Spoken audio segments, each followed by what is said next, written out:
crazy.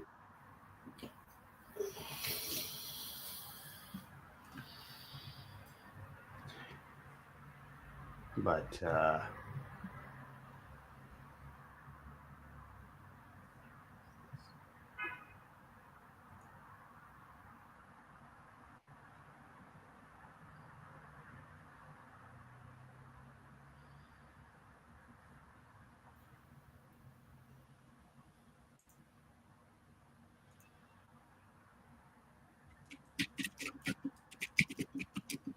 is it good now? Or is it still snowy? Yeah, it's fine. It's good. Okay. Yeah, it's probably just my laptop fan going nuts.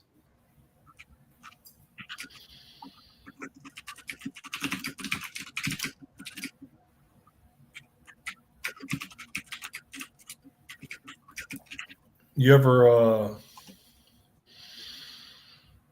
time is something we don't get back. So I'm pretty stingy with it. Mm-hmm. You ever purposely, like some people, this is me, like when I was putting myself through college, I worked at an ice cream factory, and half the time I would have to get drunk just to do my job in the warehouse. So I would go to the gas station with coworkers, and we would buy 40 ounces, and we would come back lit, and we would play games as we would get our work done, and that's how we got through it. Because I was working like graveyard shift. Yeah. Yeah, I did a Have graveyard you? shift once. Yeah. Yeah, I ended up quitting after like a week or two. They went Have for you? they went to 12-hour days, and it was all night. So you had like 3 days on at 12 hours, and I was like, I just can't do this. Fuck it.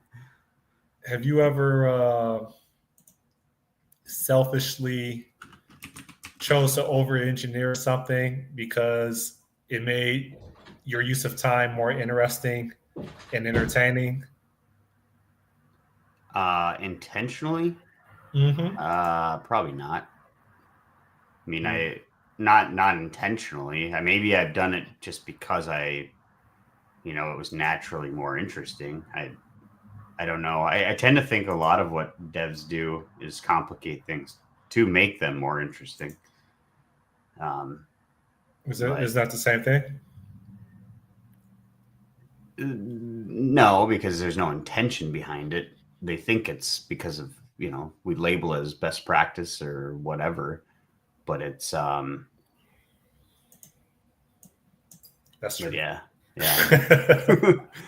or we're experimenting. I'll give you an example. We had at one gig I had, we were trying to figure out how we're going to return geographic information to the front end. And so like we had a couple engineers go off, and they wanted to build this GraphQL, which is cool technology, but it was GraphQL, and they wanted to do like this whole, request what you only need, and they were adding a bunch of a lot of like complicated stuff that people would have to know.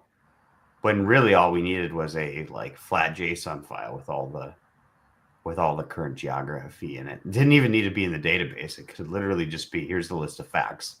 And we could push out the updates because they are so slow. Like, how often is a new country added, or a new ISO code changed, or a new region added? Like, it happens.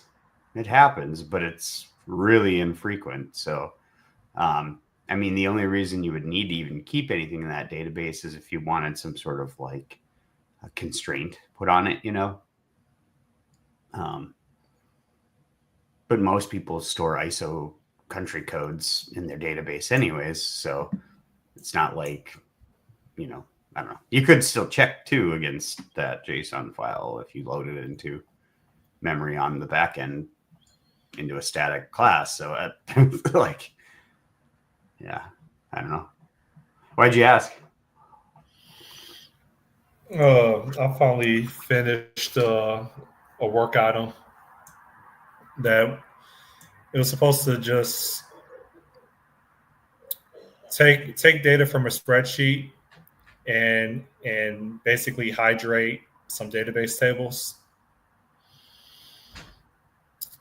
Mm-hmm. And the first pass of it was done by another developer, and they identified that something wasn't right with the data, and there's just things missing. And so then I inherited the work because that developer had rolled off to a different project. Mm-hmm. And so I don't know. I TDD'd the hell out of it. First, because like these tables, like a third of these tables have like 60 or more columns to them. Okay. Right. And so I wanted to make sure that the values in the cells were in the correct order, correct position, and I didn't accidentally swap cell values corresponding to columns and stuff like that. So, I mean, it took me probably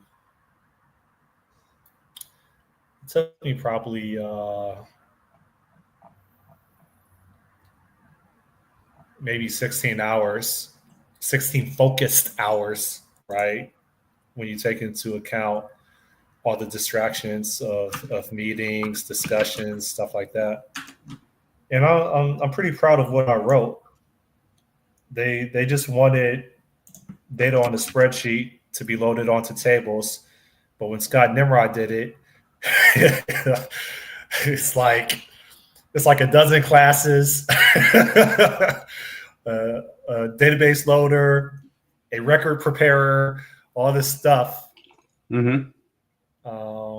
But I think it turned out nice, and it was fun to do. It was stimulating, right? And I don't like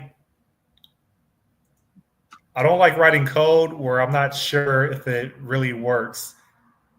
And I don't like writing code where I have to manually verify visually if it works or not. I hate that UX. I hate that experience. I'd rather just automate the hell out of things. And even if it takes quote unquote more time, which I don't think it does. I think when you have to manually / visually inspect, I think that could take way more time, especially when there's a high likelihood that you got it wrong. And now you're going down this cycle of manually doing everything, and you just keep going down spiral. I don't know. Mm-hmm. I think so. That's my story. I don't know. I like manual testing, but mostly because it actually it depends on what you're building. Like manually testing an API sucks, but manual testing an API that sits behind like a UI, where you're kind of where the AI or the API is focused on what the needs of the UI are, that specific UI. That I feel is just it's better to integration test through the front end, because you can have the greatest API in the world, but if the front end isn't wired up correctly, it's pointless. It isn't your UI. It's a interim layer. The job's not done. But I don't know. The place I work at now has a pretty strict split between front end and back end developers, which I guess I understand, but I'm the one of 2 or 3 full stack devs, and I like to build it all up and down. So, yeah, I don't know. Yeah, we're different.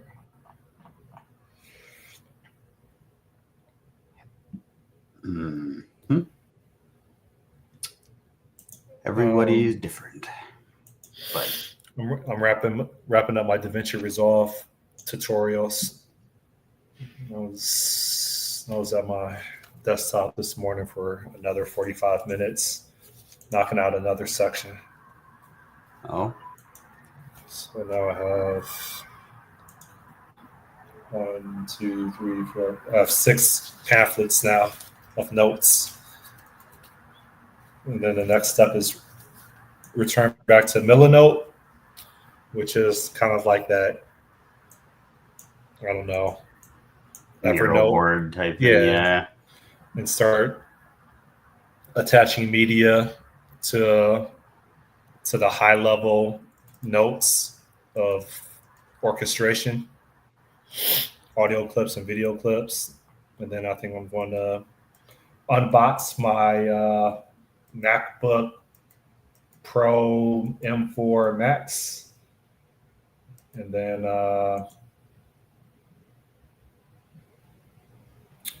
I'm going to actually put to practice all the stuff that I've been doing tutorials on.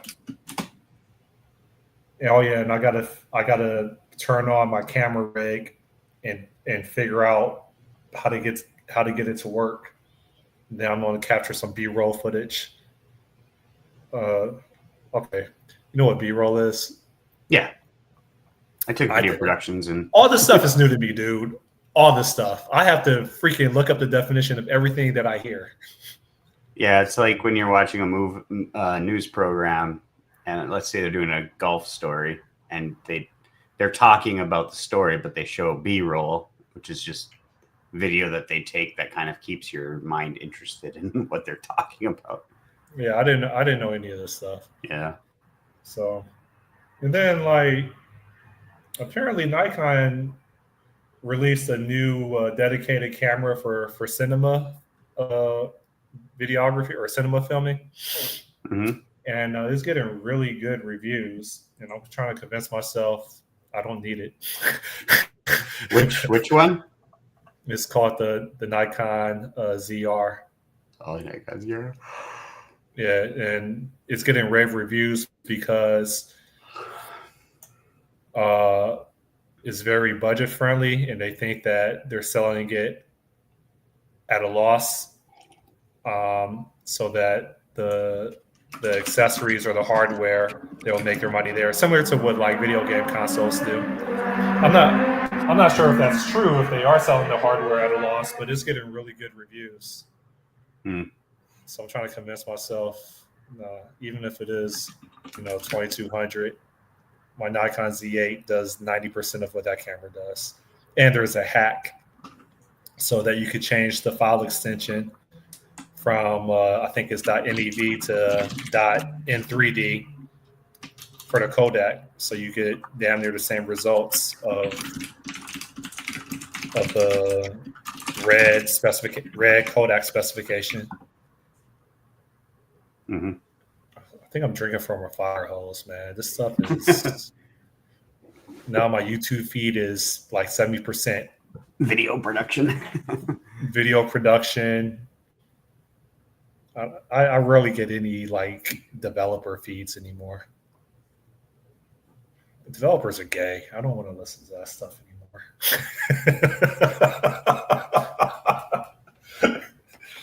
Yeah, I don't know. It's like once you've consumed so much, what's new under the sun with development? Like, I mean, there's definitely patterns maybe related to AI that I should probably pick up, but it's just another domain at this point. It's not really even it's like I could go learn accounting and learn that domain, and it's the same idea. Although AI obviously is a little bit more useful, probably, but I don't know what's there. I'm sure there's stuff to learn, and I can learn like a particular technology or not. I think it's yeah. The only thing I could think of that may be here 5 years from now, that'll quote unquote be a paradigm shift if they design a language that's AI centric for building business applications. I don't even know what that would look like. I don't even know if even what I said provides any value. No, I think you're right. I think something that's geared towards being very token efficient for one, but also easier for the thing to understand. Yeah. I was going to say context effective. So I think the current struggle is your AI prompts is kind of like garbage in, garbage out with open interpretation. And so I think one of the biggest challenges is, remember this whole prompt engineering. I'm like, it's not engineering at all, right? But the way that you express your needs to AI engine or agent is really important to get right the first time. Else, there's just expenses with token consumption. And Mm-hmm. so if there were a language that constrained the way that someone would dispatch prompts, a lot more cleaner, and in theory would get it right the first time for the AI results, I think that would be the next generation language. Yeah. If there were to be one. But I think the Strict challenge assembly. now is assembly. Yeah. Strict assembly. How many registers are in the assembly language? Trivia. Depends on the language. I know. No. It's the IEEE standard for how many registers. It's hardware. You're talking for like x86 or what? Because you can build as I, many registers as you want into a computer.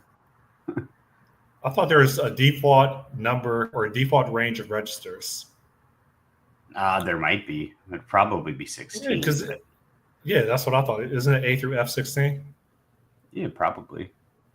Although it would depend on the computer, right? You can design different computers with different amounts of registers. I thought Macintosh, Windows, and Linux, I thought they all had 16 registers. Which might be if that's like if you're talking about the x86 platform, then probably, which is and then AMD 64, but I believe it's all built on the same instruction set, which is a RISC instruction set, and probably has 16 registers. But You took computer engineering or computer science? Computer science.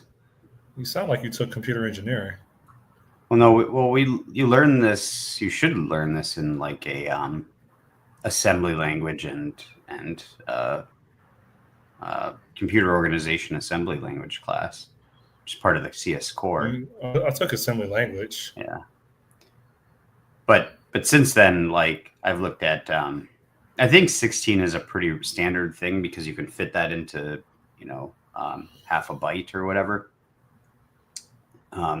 So it makes it really clean for instruction sets. But you could technically design a computer with as many registers as you want. I mean, you just have to have the ability to express the register size within an instruction. So your instruction set's going to be longer if you have a more registers, or like your actual instructions. You would have sounded smarter if you said half a word. Well, word can be different too. I thought a word is a byte, right? I thought it was 32 bits. Or am I confused? Oh, I'm confusing things. Hold up. A word's 2 bytes, I'm pretty sure.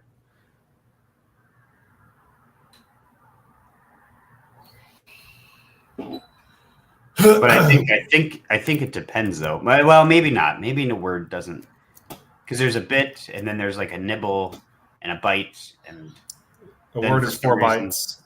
4 bytes, so it's an integer size. Hold on, no. The number of bytes in a word varies depending on computer architecture. Okay, that's what I was saying. I guess you were right about the number of registers. A word is 4 bytes, 32 bits, or 8 bytes, 64 bits. I didn't know that. I thought a word was just a fixed number of bytes, but I guess it's based on the number of bits for a row or. Yeah. The only reason I am even sort of keen on this stuff is that the guy who created Minecraft, like a few years ago, came out with this, was going to build another game called 0x10c.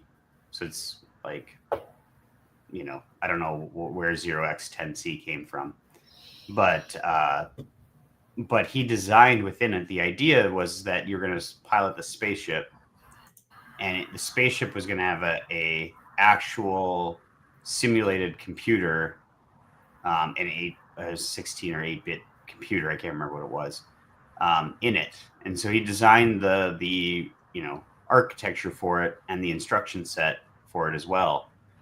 And then and so I got kind of geeked out about that idea because I thought it would be pretty novel to run a spaceship where you write everything in assembly to run your ship, and it's persistent and ongoing. He ended up losing interest because I think he couldn't figure out how to make it fun.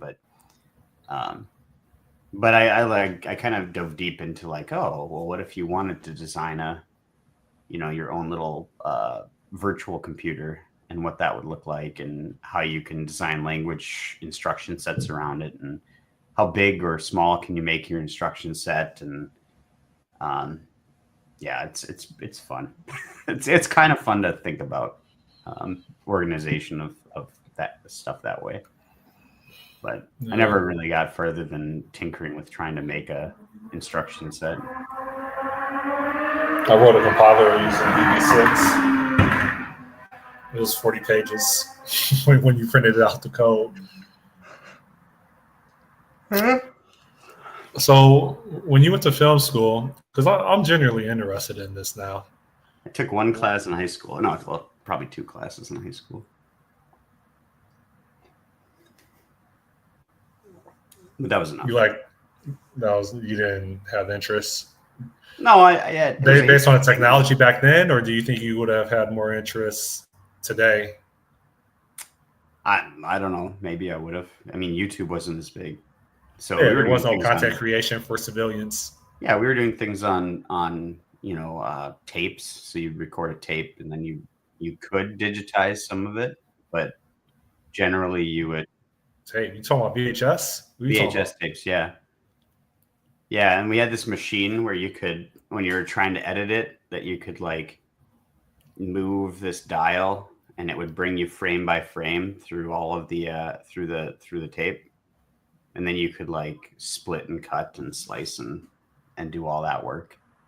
The stuff that you do in these programs, but it was like by taking a frame, then you would transfer it to another VHS tape. It was crazy,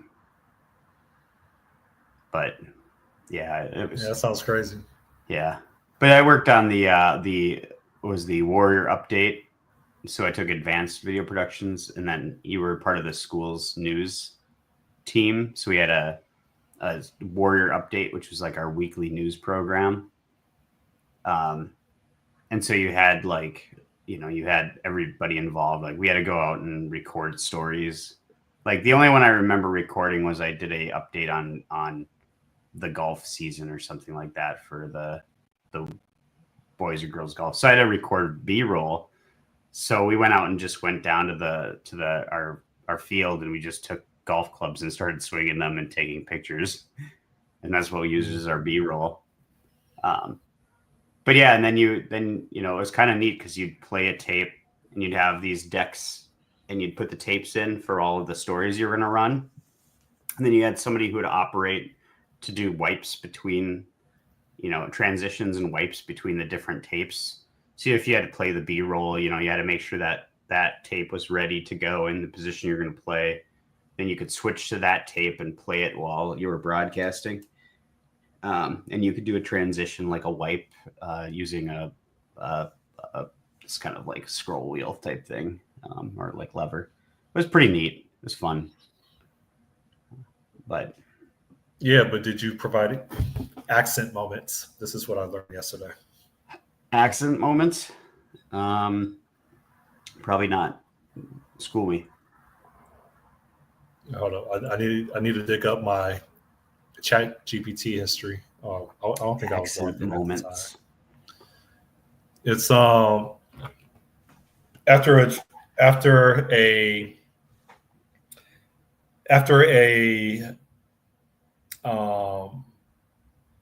you say something, or after someone says something, like some voice or some like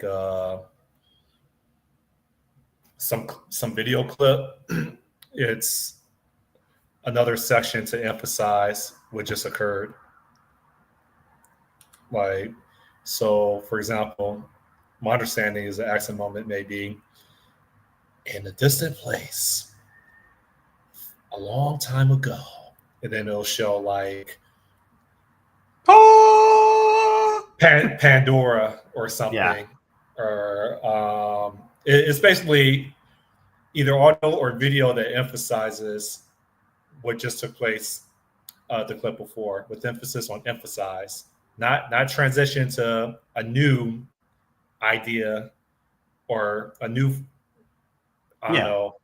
So it would it be like a cut, like a fade to black or a cut to black to with a sudden drop of audio so that because you said it something may, profound, yeah, like let that sink in type moment.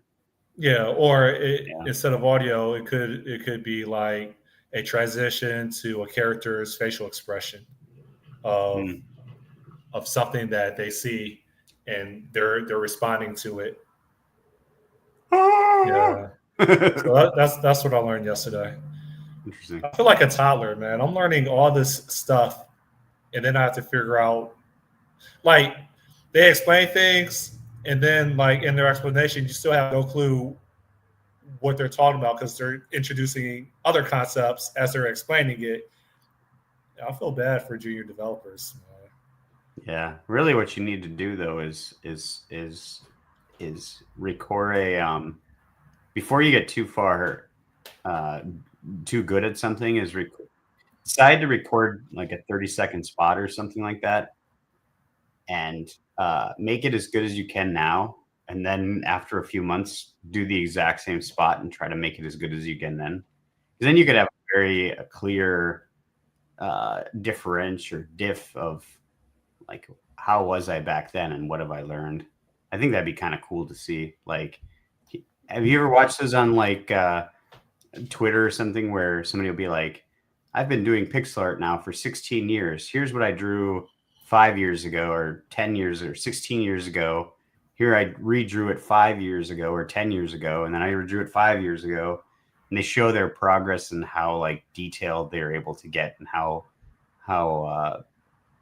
their like skills have really evolved over time. It's kind of neat to see, but obviously that takes a long window. So An accent moment, or simply an accent that exists between dialogue lines, is a brief, impactful shot or sound element used by an editor to break up a sequence of dialogue, enhance rhythm, or add visual and auditory emphasis.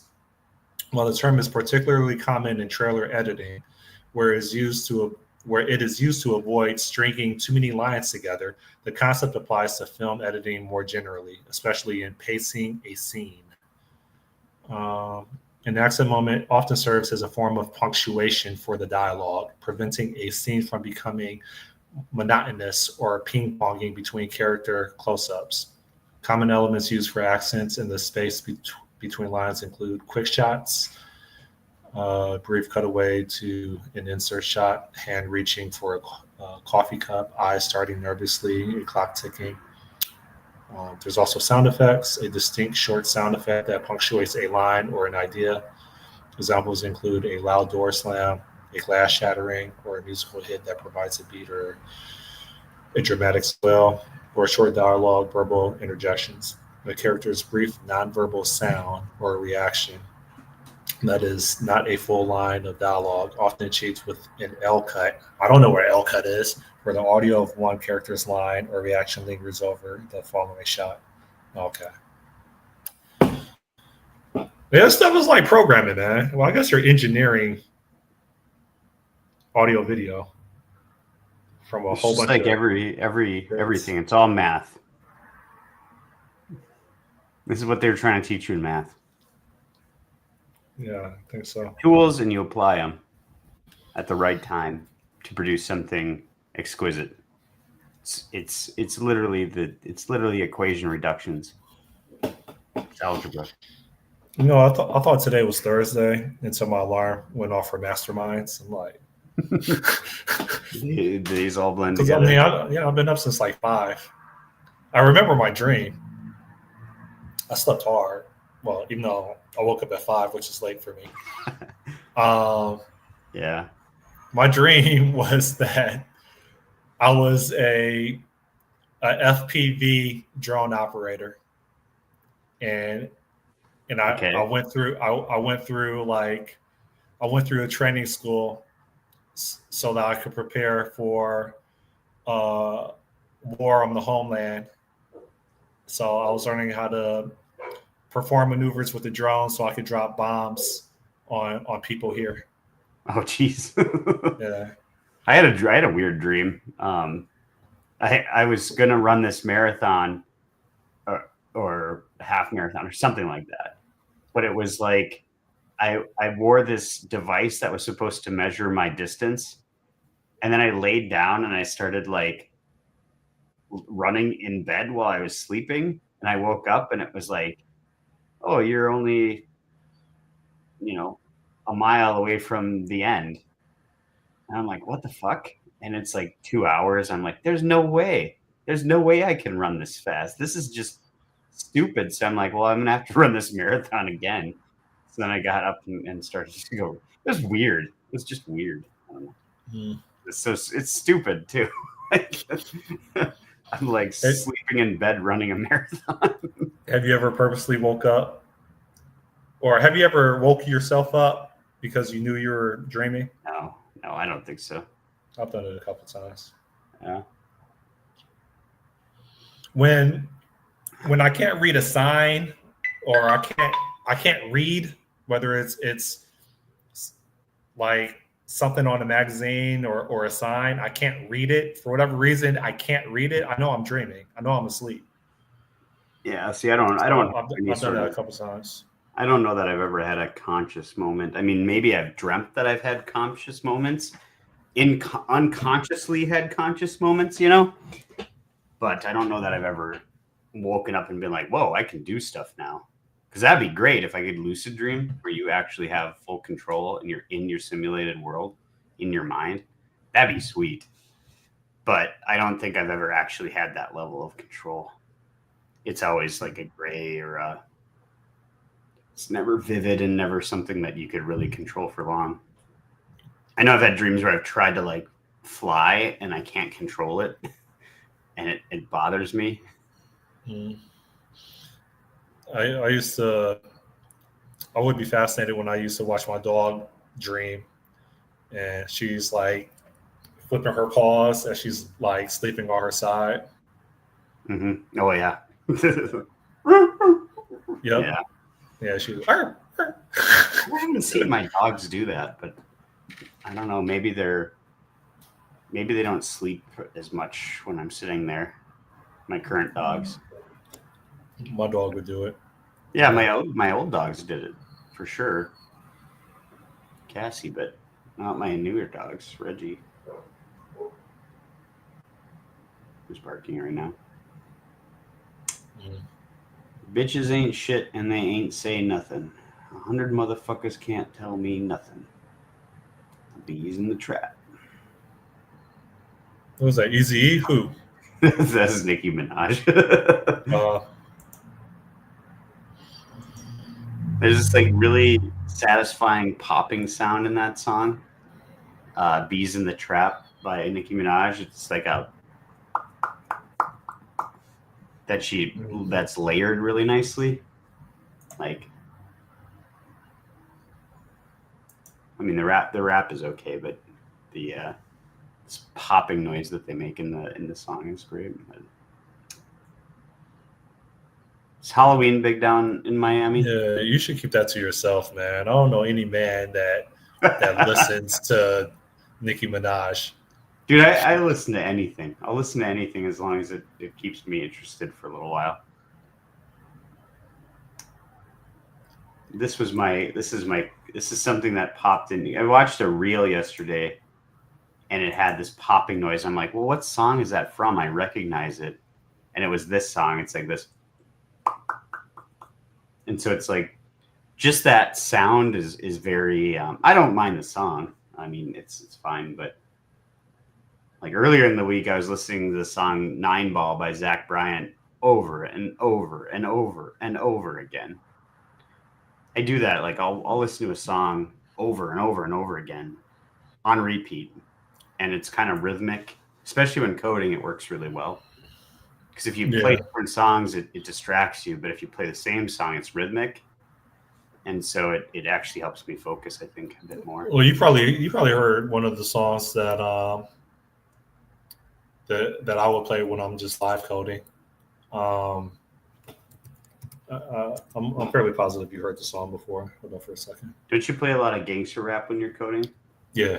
Yeah. I play. Let me share my. Oh shoot! Hold up.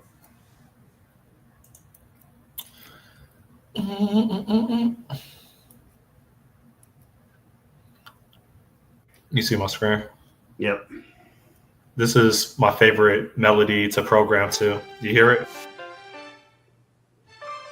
Yeah.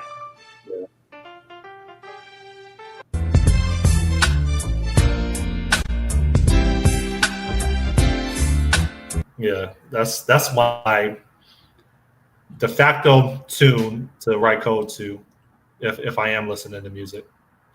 And also, if I listen to, like, it has to be an instrumental, man. If I'm listening to like someone actually rapping or even singing, it distracts me. But if it's just an instrumental, I'm good. So so I've always wondered that, because I know that's a common thing for people, but I can do it as long as it's just the same song on repeat. Like, you can have lyrics, but it has to be the same song. Like, I can't switch up songs, because as soon as you do that, I can't think about syntax and reserved words or access modifiers when someone else is talking in my ear. I can't figure out what the syntax is while someone is talking in my ear. Like, can you be in a meeting and work? Like, no. if you're just there to be a chicken, and you're sitting there and I can't be in a meeting and do creative work. Can I just refactor and extract areas of code into their own methods? I could do that, but I can't do creative work. I can't write code that introduces a new concept to the code base. I can only do refactoring. Huh. It happened to me yesterday, and so I just ended up dropping out the meeting. I can pretty much completely ignore the voices and stuff, and just zero in on what I'm doing if I'm interested in it enough. But I hate when it'll be like an hour and a half meeting. Has nothing to do with me. I'm just listening to other people go back and forth, and I'll just hang up. I don't even make an announcement. I just hang up, and then like 5 minutes later, they call me and bring me back into the meeting, and don't ask me anything. They just bring me back into the meeting. Can you join the meeting, Scott? We need you in here. Okay. No, they don't do that. It's just they bring me back into the meeting and don't say anything, and I'm like, why? You want me to get this done, right? Like, why are you? I don't want to say distracting me, but it distracted me.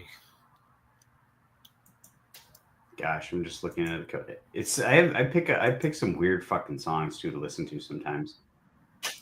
Like, so the TV show The Walking Dead had this torture sequence where they put a guy in a hole basically, and they played a song on repeat loud. It's called Easy Street, which I think they might have done something like this in Waco, right? Where they just or something in where they just blared a song on repeat. It's sort of psychological warfare. They can't sleep because it's so loud. I think they did the same thing in Fallujah. I think. Oh yeah, but I listened to that one, and I actually revisited that one this week. It's Easy Street. It's like, boom, boom, boom. We're on Easy Street, and it feels so sweet. But then I listened to a couple weeks ago. I was listening to Kanye West Power on repeat. I don't know, some Linkin Park. I listened to this stupid AI generated song. I was binge watching one single. As as unpopular and as unpopular as it is, I was bumping that the entire day. Like, what was it? Song. It was a Kanye song that's very controversial. He has a Heil Hitler song. Oh, he does. Oh, yeah, you never heard it? No, I don't think I've ever heard that one. It's catchy. Well, I probably shouldn't be caught saying that, but you can. I don't think I can say it either. Jews own the threat of everything. They'll cancel me. Oh. Not that I have anything to be canceled. I'll show you. Yeah, let's get flagged. Come on, you get flagged with me. Power is a pretty good song too. I like by Kanye West, and I always liked that one that they used for the intro to that movie Jarhead. It was oh gosh, something like Jesus. I could only play like the first 10 seconds, maybe.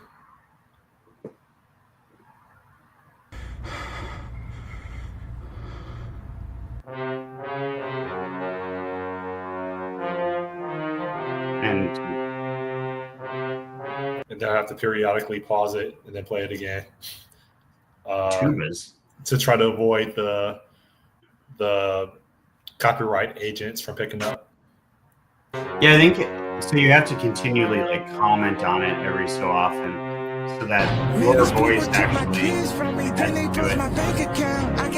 If you're commenting on a video, it's not copyright; it's fair use because you're making commentary. So you're not recreating the music; you're commenting on it, and that's your content. I'm stuck in the matrix when I fuck my nitrous. Yes, I am a cook. I like when people fuck on my bitch. The shit that I post on Twitter, they telling me, hey, don't say that. How niggas can't see me in public, I'm driving an all-chrome Maybach.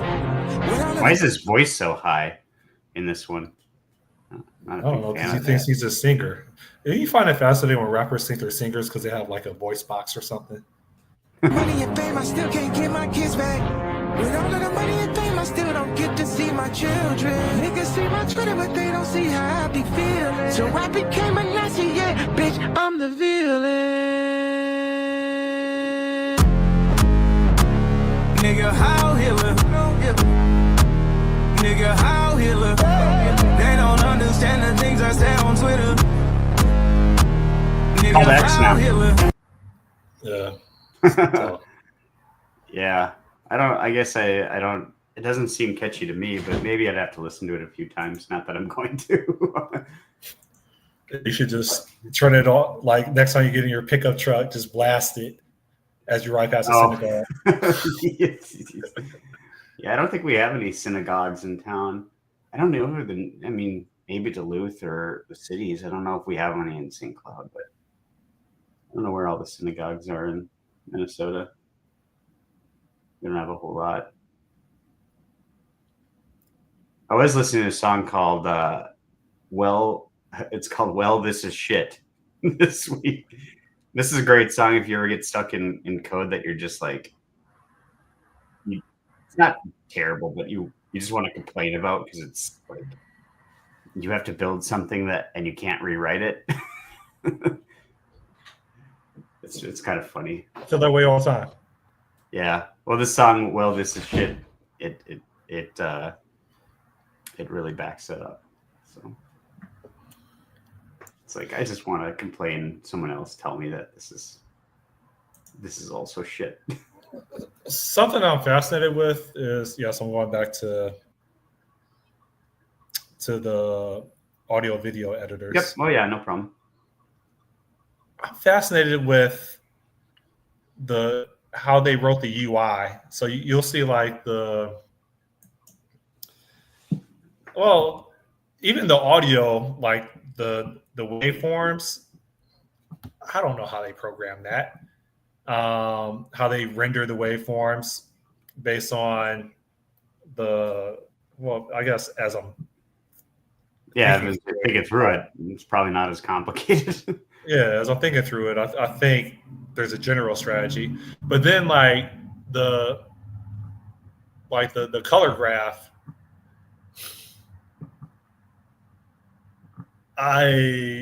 if I were handed an interview question to live code or even do a system design. Sorry, alarm. if I was asked during an interview to do a live code or even to do to design like a color graph, I wouldn't even know where to start. I wouldn't. So I'm kind of in awe of like these video editors and how they have these features built into it. Yeah, well, what does the color graph? And I know you had this up before, but what does the color graph look like or represent? Well, they have different. It'd be terribly hard. They have different forms of a color graph in which they'll represent, like they kind of reflect like a grid where they'll show they'll represent the shadows, the whites, the blacks. They'll show you where things appear to be clipping at.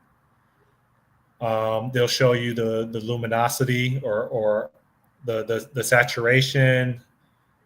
They'll show all these details from just a screen that you and I, like these pixels that represent you and I talking, they'll represent it in a different format on a graph so that people can make adjustments to the color scheme.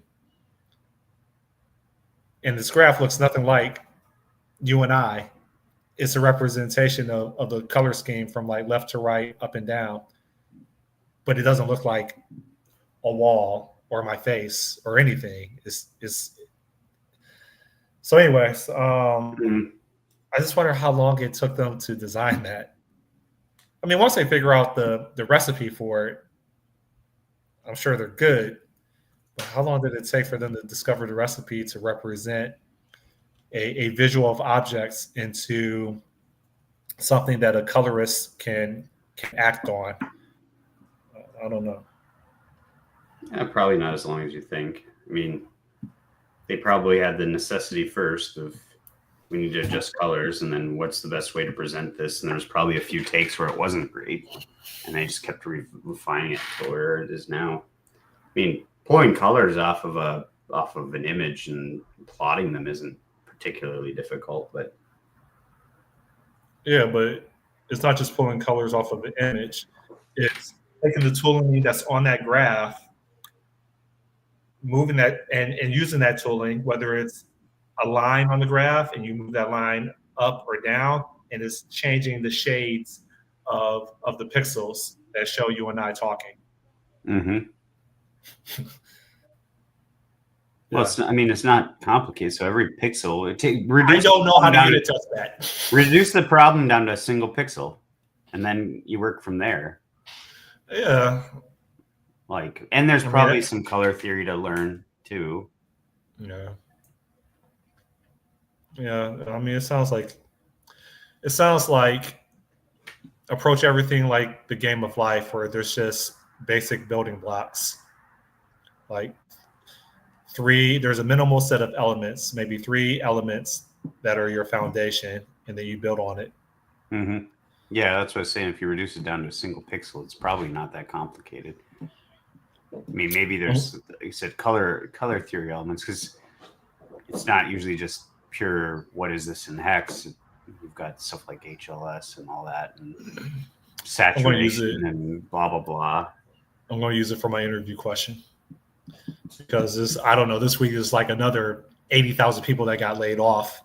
So when they're like, Scott, we need you to interview some folks, I'm like, design me a color graph for a audio editor or for a video editor, like DaVinci Resolve version 20.2.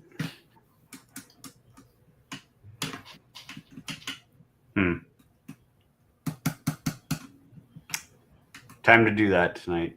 Be a kata. No, I can't do that tonight. It's Halloween. It's Halloween. Why did I see people dressed up last week?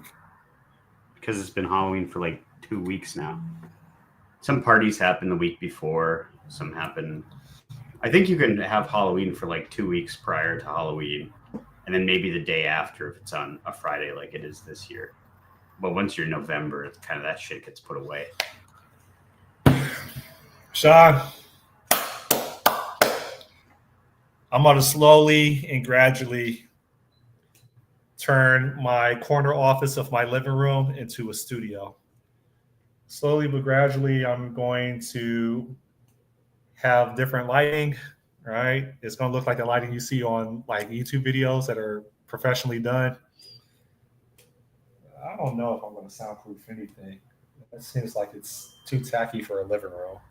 Like this corner right here, which is like maybe 6 feet, that's my personal office. That's what I deduct on the IRS forms. But I really want to start. I really want to start progressing and really understanding what it means to create content, so that I can help others, both civilians and businesses, produce content. And I think there's a high likelihood that I'm either going to vlog or I don't know. Do people still blog, like write articles, or is it just all video format now? Because people are always on the go. Blog. I don't know how many people have personal blogs still, but I still every once in a while will bring up the Morning Dew by Alvin Ashcroft, I think is who publishes it. And it shows you all like the .NET or Windows related posts basically, and it's got podcasts and other things too, but it's primarily blog posts covering a range of topics. Now AI section used to be kind of put in something, and now it's like massive. And apparently there's a Python section now, which is weird to me. But I mean, it makes sense to have a blog or a technical journal when it's code related, because it's syntax. Like, how do you listen to a tutorial on the syntax you need to write to accomplish something? Like, that's a little bit more challenging and time consuming. But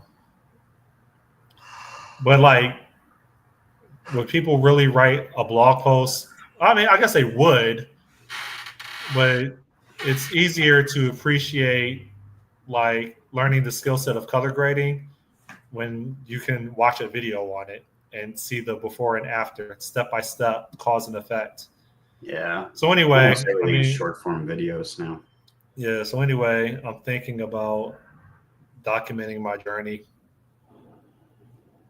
aka documenting my experience, so that maybe ultimately in 36 months I could have experience because it's documented.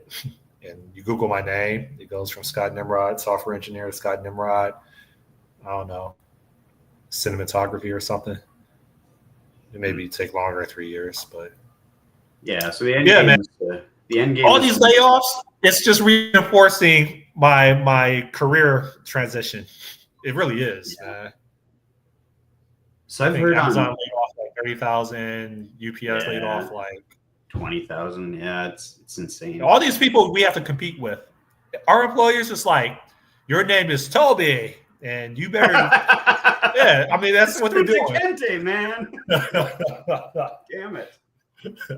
Your name is Toby.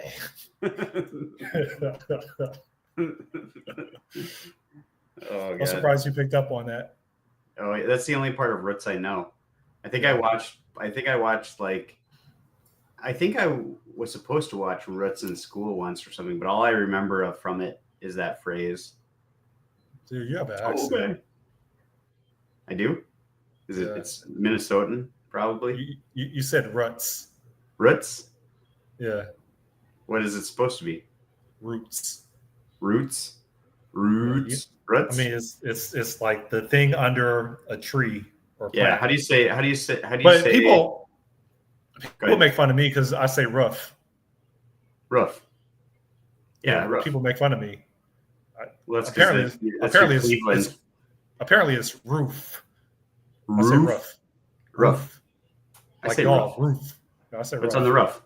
Yeah. Yeah, exactly. Yeah, I say that. That's your Midwesterner coming out, right?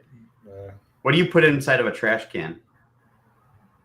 Garbage, trash. No, like to hold it so that you can take it out.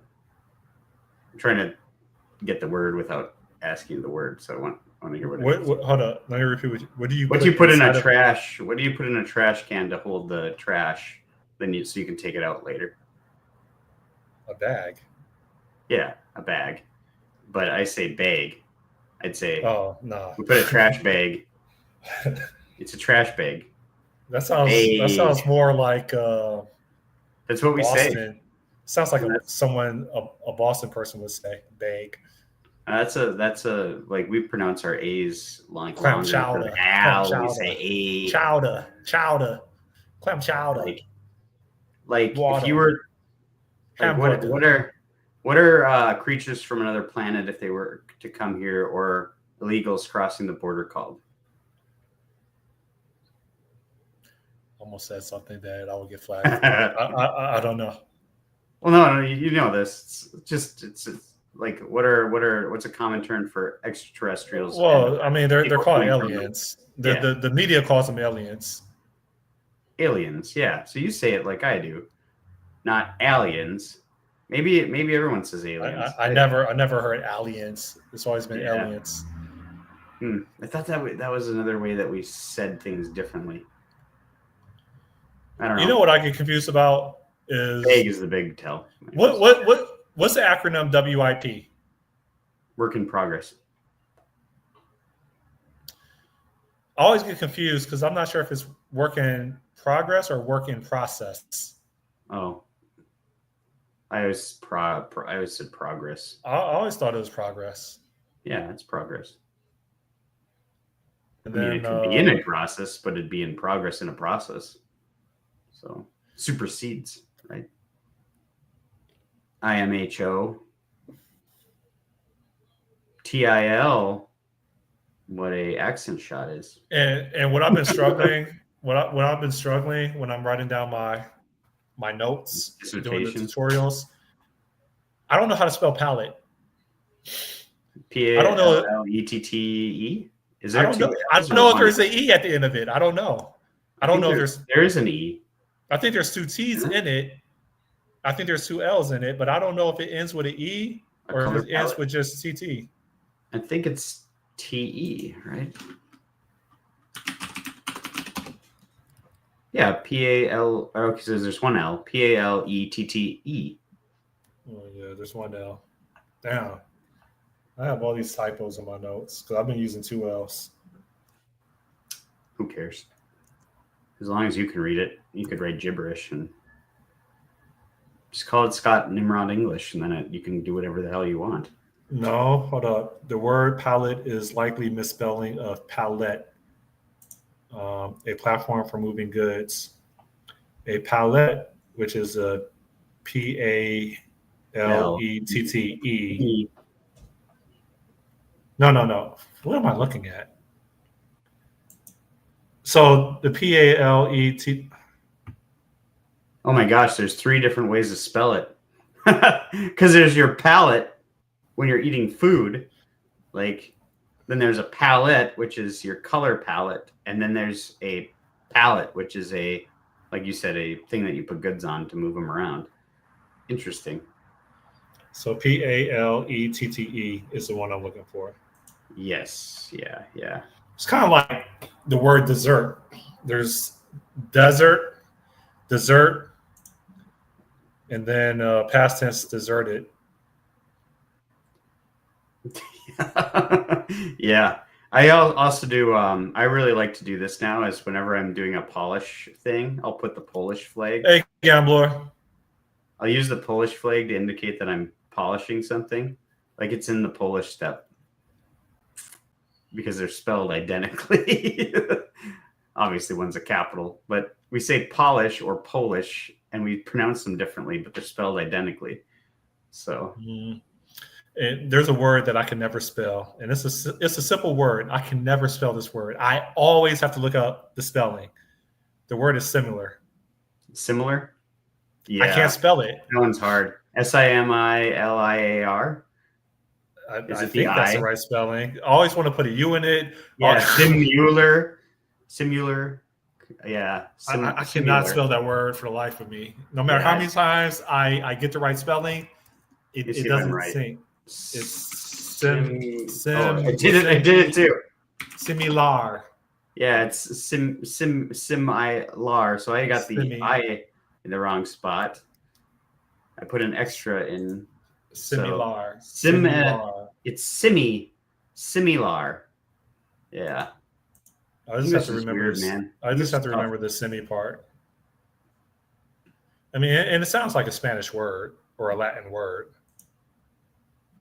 Do the Swiss have their own? Can you speak Swiss? Do Swiss have their own language?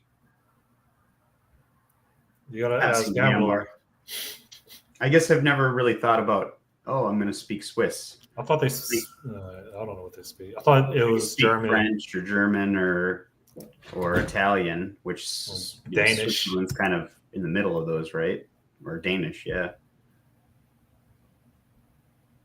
German, French, Italian. Yeah, they don't have their own language. They have 4 national languages. How do you have 4 national languages? What are the signs written in?